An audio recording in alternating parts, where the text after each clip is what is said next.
എല്ലാവർക്കും നമസ്കാരം. ഇന്ന് ദൈവം എന്നോട് സംസാരിച്ച ഒരു വചനത്തിൽ നിന്ന് ഒന്ന് സംസാരിക്കുവാനായിട്ടാണ് ഞാനിന്ന് ആഗ്രഹിക്കുന്നത്. യോഹന്നാൻ്റെ സുവിശേഷം 6-ാം അധ്യായത്തിലും മത്തായിയുടെ സുവിശേഷം 14-ാം അധ്യായത്തിലും നമ്മൾക്ക് ഈ സംഭവം കാണുവാനായിട്ട് കഴിയും. അവിടെ ഒരു ബാലകൻ്റെ കയ്യിൽ ഒരു 5 അപ്പവും 2 മീനും ഉണ്ടായിരുന്നു.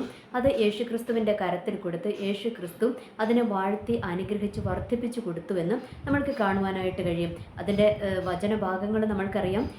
ശിഷ്യന്മാരും യേശുക്രിസ്തുവും കൂടി ഇരുന്നപ്പോൾ അവരുടെ ചുറ്റുമാരാണ് കുറേ പുരുഷാരം കൂടി. അപ്പോൾ ദൈവം എന്ത് ചെയ്തു? ദൈവത്തിൻ്റെ അത്ഭുതങ്ങളെ കണ്ട് ദൈവത്തിൻ്റെ പിന്നാലെ വന്നുകൂടിയ ജനമായിരുന്നു. അപ്പോൾ ദൈവത്തിന് അവരോട് മനസ്സലിഞ്ഞ് ദൈവം എന്താണ് അവരോടിരുന്ന് ഇങ്ങനെ ദൈവത്തിൻ്റെ വചനം സംസാരിക്കുവാനായിട്ട് തുടങ്ങിയല്ലേ. അപ്പോൾ ഒരു മലയിലിരുന്ന് സംസാരിക്കുവാനായിട്ട് തുടങ്ങി. അപ്പോൾ ജനം മുഴുവൻ യേശുക്രിസ്തുവിൻ്റെ അടുത്ത് വന്നുകൂടിയിരിക്കുക. ദൈവത്തിൻ്റെ ഒരു വചനം കേട്ട് അതിനകത്തുനിന്ന് ആശ്വാസം പ്രാപിക്കാൻ, ഒപ്പം എന്താണ് അവരിലുള്ള രോഗികൾ സൗഖ്യമാകണം, അങ്ങനെ ഒരുപാട് ആവശ്യങ്ങളുമായിട്ടാണ് അവർ ദൈവത്തിൻ്റെ സന്നിധിയിൽ അവിടെ അങ്ങ് വന്നിരുന്നത്. എന്നാൽ അവർ രാവിലെ തൊട്ട് ദൈവത്തിൻ്റെ അടുത്ത് തന്നെ ഇരിക്കുകയാണ്. അപ്പോൾ വൈകുന്നേരമായപ്പോൾ ശിഷ്യന്മാർ പറഞ്ഞു, ഇവിടെ അവർക്ക് ഭക്ഷിക്കുവാനുള്ളതൊന്നും ഇവിടെ അവൈലബിൾ അല്ല, അതുകൊണ്ട് അവരെ എന്ത് ചെയ്യണം?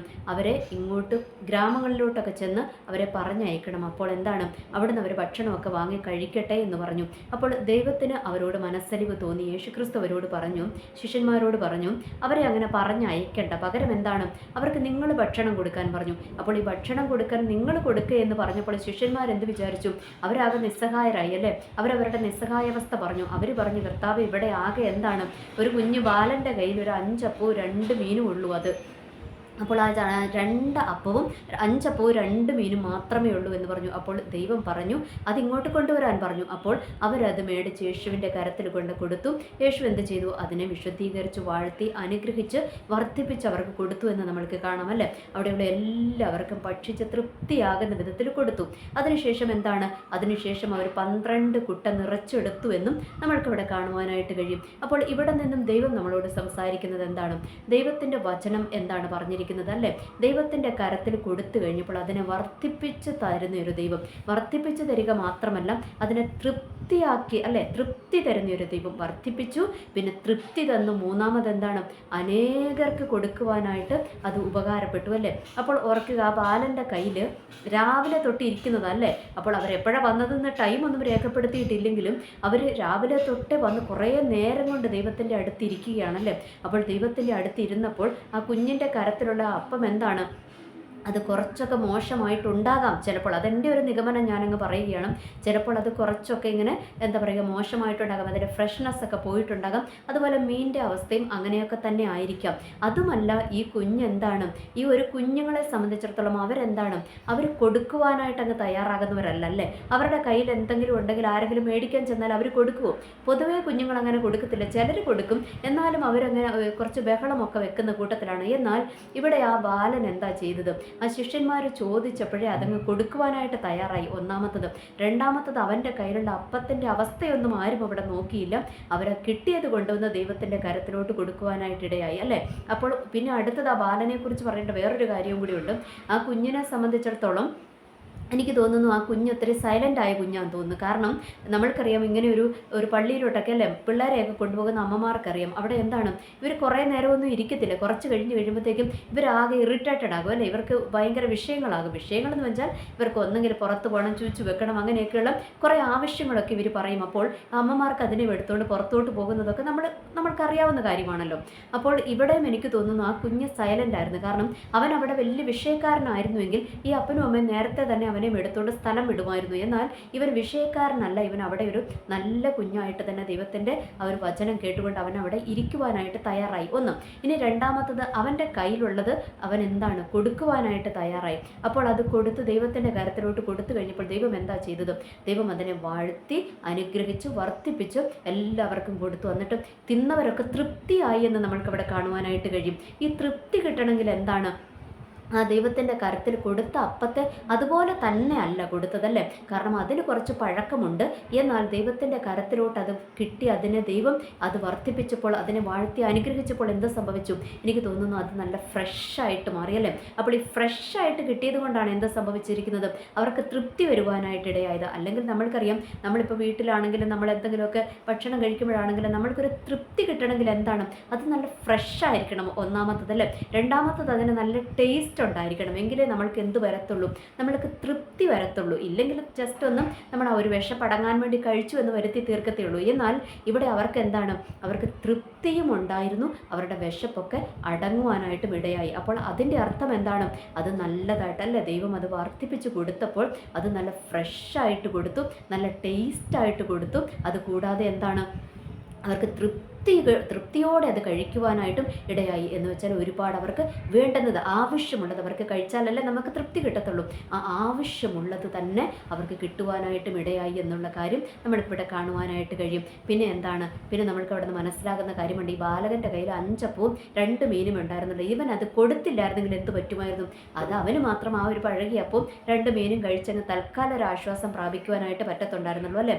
എന്നാൽ ഇവൻ അത് കൊടുക്കുവാൻ തയ്യാറായപ്പോൾ എന്താ സംഭവിച്ചത്, കുഞ്ഞിന് മാത്രമല്ല, കുഞ്ഞിൻ്റെ പേരൻസിന് മാത്രമല്ല, അവിടെ കൂടിയിരുന്ന സകല ജനത്തിനും അത് അനുഗ്രഹമായി തീരുവാനായിട്ട് ഇടയായി എന്നും നമ്മൾക്ക് കാണാം. ഇവിടെ എന്താണ് ദൈവത്തിൻ്റെ ആലോചന എന്ന് പറയുന്നതും, ദൈവം എന്നോട് സംസാരിച്ചത് അതാണ്. ഞാനൊരു വിഷയമായിട്ട് ദൈവത്തിൻ്റെ സന്നിധിയിൽ ഇരുന്നപ്പോഴാണ് ദൈവം എന്നോട് സംസാരിച്ചത്.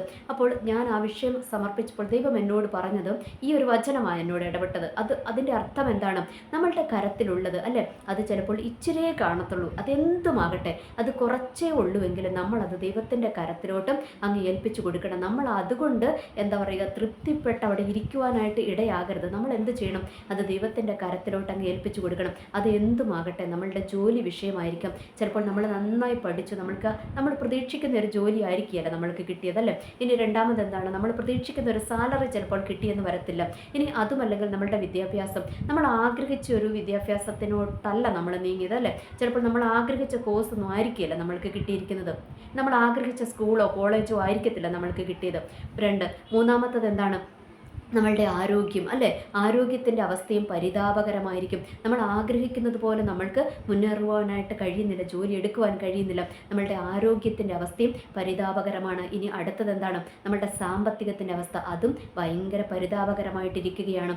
അതുപോലെ നമ്മളുടെ ബിസിനസ്സിൻ്റെ അവസ്ഥകൾ, നമ്മളുടെ ശുശ്രൂഷകൾ അല്ലേ, ദൈവത്തിൻ്റെ വേല ചെയ്യുന്നവരാണെങ്കിൽ ശുശ്രൂഷകൾ, ഇനി അതല്ലെങ്കിൽ സ്വന്തമായി സഭയുള്ളതും അല്ലെങ്കിൽ നമ്മൾ പോകുന്ന സഭകളൊക്കെ ആണെങ്കിൽ സഭകളുടെ അവസ്ഥ അല്ലേ, ഇതെല്ലാം നമ്മൾ എന്ത് ചെയ്യണം, നമ്മൾ തന്നെ പരിഹരിക്കുവാനായിട്ട് പോയി കഴിഞ്ഞാലും നമ്മളെ കൊണ്ട് പറ്റത്തില്ല, അത് അത്രമേ പറ്റത്തുള്ളൂ അല്ലേ. ഇപ്പോൾ 5 അപ്പവും 2 മീനും കൊണ്ടിരുന്നാൽ അത് ആ കുഞ്ഞിന് മാത്രം ഒരു താൽക്കാലിക വിശപ്പ് അടങ്ങുമെന്ന് മാത്രമേ ഉണ്ടായിരുന്നുള്ളൂ.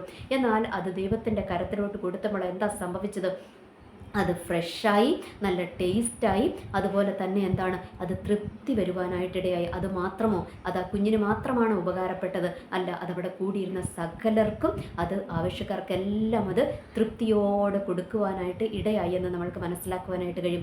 ഇതുപോലെ തന്നെയാണ് നമ്മളുടെ ജീവിതത്തിൻ്റെ അവസ്ഥകളെയെല്ലാം നമ്മൾ എന്ത് ചെയ്യണം, അതിൽ നമ്മൾ മുറുകെ പിടിച്ചുകൊണ്ടിരിക്കാതെ നമ്മൾ എന്ത് ചെയ്യണം, അത് ദൈവത്തിൻ്റെ കരത്തിലോട്ട് അങ്ങ് ഏൽപ്പിച്ചു കൊടുക്കണം. നമ്മളുടെ ആരോഗ്യം, സാമ്പത്തികം, ശുശ്രൂഷ, വിദ്യാഭ്യാസം തുടങ്ങിയ സകലത്. ഇനി ചിലർ മക്കളെ ഓർത്ത് വിഷമമാണല്ലേ, മക്കളെ ഓർത്ത് ഭാരപ്പെടുന്ന മാതാപിതാക്കന്മാരുണ്ടാകും.